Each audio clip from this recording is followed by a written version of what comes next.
¿Habías escuchado hablar de GeoGebra? Si es así, ¡qué bien! Aquí te cuento más sobre esta magnífica herramienta. ¿Sabías que GeoGebra ofrece representaciones diversas de los objetos desde cada una de sus posibles perspectivas? Vistas gráficas, algebraicas, estadísticas y de organización en tablas y planillas y hojas de datos dinámicamente vinculadas. ¿Te gustaría saber más sobre esta herramienta? Veamos. ¿Qué es GeoGebra?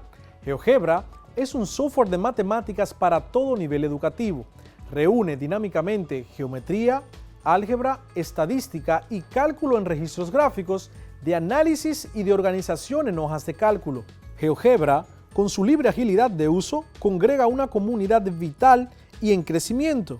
En todo el mundo, millones de entusiastas lo adoptan y comparten diseños y aplicaciones de GeoGebra. Dinamizan el estudio, armonizando lo experimental y lo conceptual para experimentar una organización didáctica y disciplinaria que cruza matemáticas, ciencias, ingeniería y tecnología. La comunidad que congrega lo extiende como recurso mundial, potente e innovador para la cuestión clave y clásica de la enseñanza y el aprendizaje. Datos interesantes. Es una potente herramienta en armonía con una interfaz intuitiva y ágil. Es una herramienta de autoría para crear recursos de aprendizaje interactivos como páginas web. Es una herramienta políglota porque está disponible en cada idioma requerido por los millones de usuarios del mundo. Es un programa de licencia abierta. Esto significa que no necesitas pagar nada para utilizar esta potente herramienta a toda capacidad. Además, es descargable tanto en tu PC como en tu celular, disponible para los siguientes sistemas operativos: Microsoft Windows en todas sus versiones, Apple macOS versión 10.6 en adelante, Linux, compatible con Debian, Ubuntu, Red Hat y OpenSUSE, Android dependiendo del dispositivo, y para Apple iOS desde 6.0 en adelante. GeoGebra permite el trazado dinámico de construcciones geométricas de todo tipo, así como la representación gráfica, el tratamiento algebraico y el cálculo de funciones reales de variable real, sus derivadas, integrales y otras más. Una de las funciones principales es la de graficar líneas, círculos, puntos, triángulos, en fin, cualquier elemento geométrico. Ahora te invito a que vayas conmigo a la aplicación para que veamos cómo se utiliza a la hora de graficar vectores. Si tienes un dispositivo móvil, solamente debes de ingresar a la aplicación de descarga en tu celular para que descargues esta aplicación. Si tu dispositivo es una laptop o computadora de escritorio, ingresa a tu explorador de internet y escribe descargar GeoGebra completamente gratis. Así que veamos. Bien, lo primero que debemos hacer es asegurarnos de que el programa esté en el idioma español. De no ser así, vamos a los ajustes y cambiamos el idioma. Para graficar vectores en este programa, si podemos observar, es un plano cartesiano. En la parte izquierda del programa hay un recuadro que dice entrada. Nos dirigimos ahí, digitamos el nombre del vector, usaremos los ejemplos que usamos en la pizarra. El vector A seguido del signo de igual. Digitamos la letra A seguido del signo de igual y la palabra vector. En ese momento se despliegan una serie de opciones seguidas de la palabra vector. Seleccionamos vector seguida de la palabra punto, puesto que solamente tenemos las coordenadas o las componentes de este vector. Luego abrimos paréntesis, automáticamente se abrirán dos paréntesis. El primer vector es el 5,2. Pulsamos Enter y tenemos el vector automáticamente graficado en nuestro plano. Luego el vector B, seguido del signo de igual, la palabra vector, seleccionamos vector punto, abrimos los paréntesis y digitamos 3,8 que son sus componentes. Ahí podemos observar en el plano cartesiano los dos vectores. Luego, si queremos sumar o hacer diferentes operaciones con los vectores, en el caso de la suma, si queremos sumar el vector A más el vector B, en la barra de entrada escribimos A, signo de más, B, Pulsamos Enter y vemos ahí cómo se grafica el vector que representa la suma de los vectores A más B. Las componentes varían, la componente sería ahora 8,10 y podemos observar la longitud que también varía. Si queremos hacer el producto vectorial del vector A por el vector B, simplemente escribimos A seguido de B sin escribir ningún signo. Pulsamos Enter y en la misma barra, en el mismo recuadro de la izquierda, aparecerá el escalar que resulta del producto escalar del vector A por el vector B, en este caso 31. Por último, multiplicaremos uno de los vectores por un escalar, el escalar 3. Simplemente digitamos el 3 seguido del nombre del vector, por ejemplo el vector A. Damos Enter y observamos entonces en la gráfica cómo se prolonga o crece el módulo del vector A. El programa automáticamente nombrará los vectores. Así de sencillo y así de fácil es con nuestro programa GeoGebra graficar vectores y hacer operaciones entre ellos. Espero que te haya fascinado. A continuación, daremos un paseo por el fascinante mundo de los polígonos, qué son, cómo se clasifican, cuáles partes los componen. Seguido de esto, hablaremos de formas más detalladas acerca del menor de los polígonos, el triángulo. Para finalizar, aprenderemos cómo calcular el área y el perímetro de los cuadriláteros y de los polígonos de más de 4 lados. Los polígonos los podemos ver por doquier, en las construcciones, en diseños de tela, en artículos del hogar, en decoración de pisos y más. Los polígonos se forman con líneas, pero ¿cualquier línea forma un polígono? Las líneas se clasifican en recta, curva cerrada, curva abierta, curva con tramo recto y quebrada o poligonal. Una quebrada o poligonal está constituida por segmentos consecutivos que no pertenecen a una misma línea recta. Cuando los extremos de una línea poligonal coinciden, es una poligonal cerrada. Cuando los extremos no coinciden, es una poligonal abierta. Por su lado, un polígono es una línea poligonal cerrada que se obtiene de la unión de 3 o más segmentos consecutivos y ubicados en un mismo plano. Se verifican las siguientes condiciones. A. Cada punto extremo del polígono es la unión del extremo de 2 segmentos. B. Un par de segmentos solo se intersecan, es decir, se tocan, en un punto externo del polígono. Polígono es una palabra compuesta. Poli, que significa varios, y gono, que significa ángulo. Por tanto, un polígono es una figura de varios ángulos. Para considerar que una figura sea un polígono, esta debe cumplir que sus líneas siempre deben ser rectas y que no puede estar abierto. Ahora que ya sabemos qué es un polígono y cuáles características debe cumplir una figura para ser considerado como tal, hagamos una actividad. Vamos a describir las figuras de la siguiente imagen y luego determinaremos si son consideradas polígono o no y por qué. En la primera figura observamos 4 segmentos de recta consecutivos, donde el último segmento no coincide con el primero. Por tanto, es una línea poligonal abierta y, por consiguiente, no es un polígono. La segunda figura contiene 6 segmentos de recta consecutivos, donde todos coinciden. Por tanto, es una línea poligonal cerrada y, por consiguiente, es un polígono. Por último, se observa una figura que está formada por 3 segmentos de recta y un segmento de línea curva, y que todos coinciden para hacer de esta una figura cerrada. Pero, a pesar de que es una figura cerrada, no es un polígono, porque todos los segmentos que componen un polígono deben ser rectas, y en esta figura, uno de ellos es una curva. Ahora vamos a conocer las partes que componen un polígono. Aquí en la pizarra tenemos un cuadrilátero con las partes identificadas. Tenemos por esta parte el vértice o los vértices, tenemos también los lados, también tenemos la altura, los ángulos, tenemos también la apotema, el centro, el radio y por último tenemos la base de este polígono. Ahora vamos a definir cada una de las partes de los polígonos que mencionamos en la pizarra. Lados son los segmentos que forman la línea poligonal. Vértices son los puntos donde se unen los lados. Altura es la recta perpendicular trazada desde cualquiera de los vértices al lado opuesto. Ángulos son las regiones del plano que delimitan dos lados.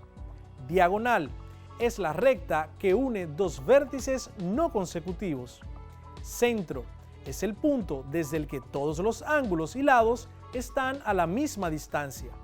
Radio es el segmento que une el centro del polígono con cualquiera de sus vértices.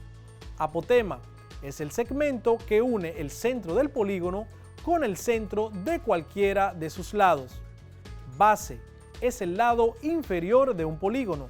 Normalmente es el lado donde se apoya la figura. Podemos clasificar los polígonos de formas diferentes. La primera es de acuerdo con el número de lados. Triángulo es un polígono que tiene 3 lados. La imagen que podemos observar es un árbol de pino que tiene forma triangular. Cuadrilátero es un polígono de 4 lados. La imagen que observamos es un cultivo que tiene forma de cuadrilátero.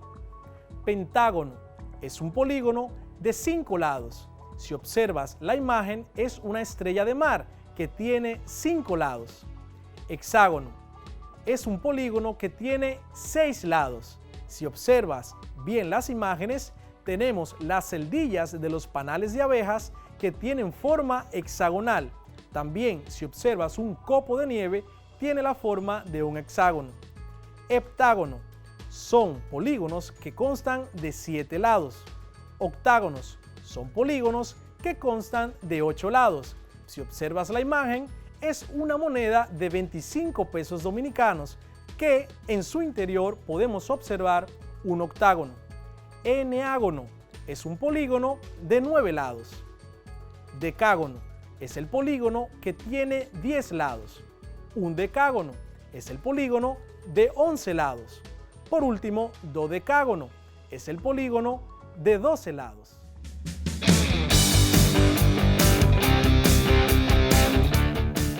Siguiendo con el tema de las figuras geométricas planas que vimos la semana pasada, es preciso hablar más detalladamente acerca de los triángulos.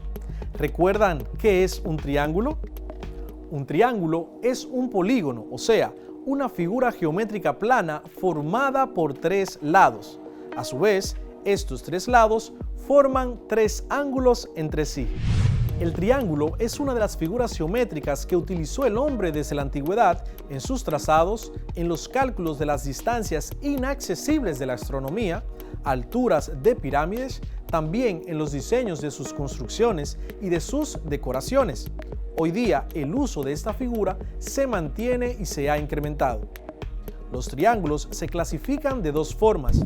Número 1, de acuerdo con sus ángulos y número 2, de acuerdo con la medida de sus lados. De acuerdo con sus ángulos. Si tiene sus 3 ángulos agudos, es un triángulo acutángulo. Recuerda que los ángulos agudos miden más de 0 y menos de 90 grados. Si tiene un ángulo recto, es un triángulo rectángulo. Recuerda que un ángulo recto mide 90 grados. Si tiene un ángulo obtuso, es un triángulo obtusángulo. Recuerda que un ángulo obtuso mide más de 90 grados y menos de 180 grados. ¿Ves qué fácil es diferenciar estos 3 tipos de triángulos? Veamos ahora cómo se clasifican según el tamaño de sus lados. De acuerdo con las medidas de sus lados, tenemos el triángulo equilátero, que es aquel que tiene sus 3 lados de la misma medida. Tenemos también el triángulo isósceles, es aquel que tiene 2 de sus lados de la misma medida. Triángulo escaleno, es aquel que tiene todos sus lados desiguales, es decir, que cada uno tiene una medida diferente. ¿Pudiste notar la diferencia entre el triángulo equilátero, el isósceles y el escaleno? Si no es así, repasémoslo una vez más en la pizarra. Acá tenemos un triángulo equilátero, un isósceles y un escaleno. Hemos nombrado cada uno de sus lados con las letras A, B y C minúscula. En nuestro primer caso tenemos un triángulo equilátero, por tanto, el lado A es igual al lado B y el cual es igual al lado C. Siguiendo tenemos un triángulo isósceles, en el cual su definición dice que dos de sus lados son iguales. Tenemos entonces que el lado A es igual al lado B, pero diferente al lado C. Una nota importante, el triángulo equilátero también es un triángulo isósceles, puesto que tiene dos de sus lados iguales. Por último tenemos el triángulo escaleno, que es aquel que tiene todos sus lados de una medida distinta. Por ejemplo, el lado A es diferente al lado B y este es diferente al lado C. ¿Vieron qué fácil, qué sencillo es identificar cada uno de los triángulos de acuerdo con la medida de sus lados? Ahora comencemos y aprendamos acerca de los puntos y rectas notables en un triángulo. Puntos notables de un triángulo. Como el triángulo tiene tres lados y tres ángulos, debe tener tres alturas, tres medianas, tres bisectrices y tres mediatrices. Los puntos notables de los triángulos resultan de la intersección o unión de sus tres líneas. Así podemos señalar cuatro puntos notables en un triángulo. Estos son: ortocentro, es el punto donde se unen las tres alturas del triángulo. Baricentro, es el punto donde se unen las tres medianas del triángulo. Incentro, es el punto donde se unen las tres bisectrices del triángulo. Circuncentro, es el punto donde se unen las tres mediatrices del triángulo. En ocasiones puede estar dentro o fuera del triángulo. Existe un teorema conocido como el teorema fundamental de los triángulos, que dice que en todo triángulo la suma de sus tres ángulos internos es igual a 180. Vamos a la pizarra para que veamos cómo aplicar este teorema en un ejercicio que tiene que ver con triángulos. Tenemos acá el triángulo ABC, donde nos dicen que el ángulo A es igual a 30 grados, el ángulo B igual a 80 grados y nos piden que determinemos el ángulo C. De acuerdo con el teorema, la suma del ángulo A más el ángulo B más el ángulo C es igual a 180 grados. Es tan sencillo como pensar, si me están dando dos de los ángulos, dos de las medidas de los ángulos, simplemente cuánto falta para llegar a 180 y ese será el valor del ángulo que ando buscando. Lo haríamos de la siguiente manera: si tengo el ángulo A, que es igual a 30 grados, vamos a sustituir, más el ángulo B, que es igual a 80 grados, más el ángulo C, que es el que desconozco, ese total, según el teorema, me dará 180 grados. Hay unas técnicas conocidas como técnicas de despeje que te recomiendo que busques e investigues, que es lo que vamos a aplicar aquí. Si tenemos que el ángulo C es el que ando buscando, todo lo que está alrededor del ángulo C pasará al otro lado del signo de igualdad con la operación opuesta. Es decir, tengo el 30 grados del ángulo A positivo más 80 grados del ángulo B positivo también. Despejo el ángulo C, que va a ser igual a 180 grados, que estuvo siempre del lado derecho del signo de igualdad. Entonces, el ángulo A 30 grados y el ángulo B 80 grados, que es positivo, pasarán del otro lado por las técnicas de despeje negativo. Entonces, sería menos 30 grados menos 80 grados. Resuelvo mi operación. El ángulo C va a ser igual a 180 grados. Como tenemos dos cantidades negativas, según la regla de los signos, estas deben sumarse. Menos 30 menos 80. Eso me dará un total de menos 110 grados. Esto aplica porque imagina que debes 30 pesos a una persona y debes 80 pesos a otra persona. En total, ¿cuánto debes? Debes un total de 110. Por eso queda negativo, porque las dos cantidades son negativas. Por último, ejecuto esa diferencia, 180 grados menos 110 grados, que da la suma del ángulo A y el ángulo B. Eso será igual a 70 grados. De esa manera, aplicando el teorema fundamental de los triángulos, podemos determinar un ángulo desconocido en cualquier triángulo. Interesante, ¿verdad?